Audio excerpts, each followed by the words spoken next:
காலை வணக்கம் நண்பர்களே. Good morning friends. இன்று வாழ்வியல் கலையில் நாம் தெரிஞ்சுக்கொள்வது என்ன பார்த்தீங்கன்னா, திருக்கூட்ட மரபு அப்படின்றாங்க.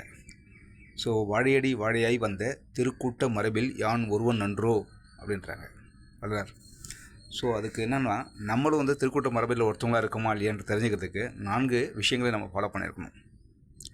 யார் ஒருவர் இறைவனிடம் பக்தி செய்து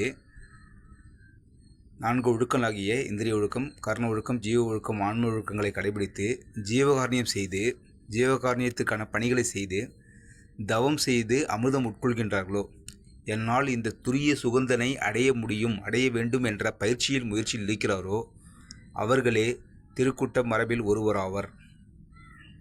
ஸோ இந்த 4 விஷயங்களை யார் தொடர்ந்து செய்கிறாங்களோ, இந்திரிய ஒழுக்கம், கர்ண ஒழுக்கம், ஜீவ ஒழுக்கம், ஆன்ம ஒழுக்கம், ஒழுக்கங்களை கடைபிடித்தல், 2வது பார்த்திங்கன்னா ஜீவகாரணத்துக்கான பணிகளை செய்தல், 3வது பார்த்திங்கன்னா தவம் செய்தல், 4வது அமிர்தம் உட்கொள்ளல்.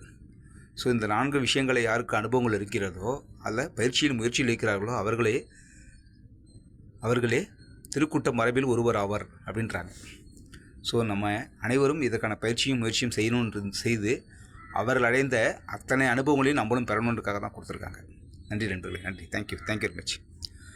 அருட்பெரும் ஜோதி அருட்பெரும் ஜோதி தனிப்பெரும் கருணை அருட்பெரும் ஜோதி. Thank you very much. அருட்பெரும் ஜோதி அருட்பெரும் ஜோதி தனிப்பெரும் கருணை அருட்பெரும் ஜோதி. அருட்பெரும் ஜோதி